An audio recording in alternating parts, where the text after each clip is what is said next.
Well, hi there, and welcome to the Les Paris podcast. You've joined me today for episode 220. Yesterday, episode 219 was about keyboard shortcuts. And today, episode 220 is about tires. Tires.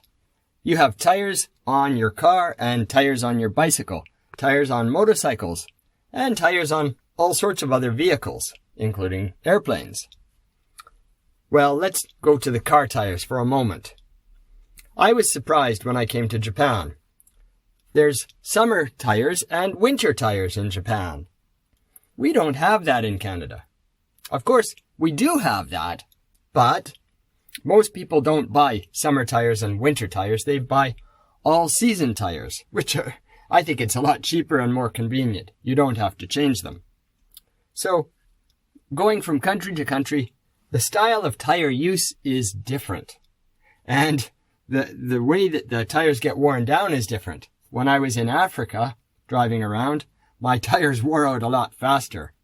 Maybe that's my fault because I like to take long road trips in Africa. I was there and I wasn't living permanently in Africa, so I really wanted to travel and see the place. And I drove far, far away to really cool places.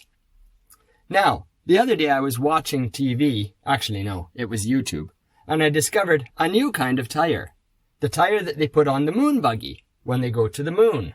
The real moon up in the sky. NASA had trouble because they couldn't use regular car tires. If you fill them with air and put them out in space, they will explode. And if you make a very, very hard tire with no air inside it, then eventually the machine is going to break as it goes over bumps and rocks because of all the vibration. They had to make a special tire that didn't use air, but still absorbed some of the shock of going over rocks and bumps. And it was really fantastic. It was like a giant round spring. I can't really describe it. Of course, the material to make the tire was special too, and they're probably really expensive.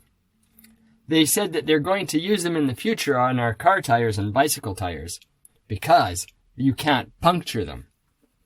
You could shoot it or stick a knife in it, but there's no air, so it continues to work nicely. Wow, what a great tire. Well, thank you for listening through to the end of episode 220 of the Les Paris podcast today. Episode 220 was about tires.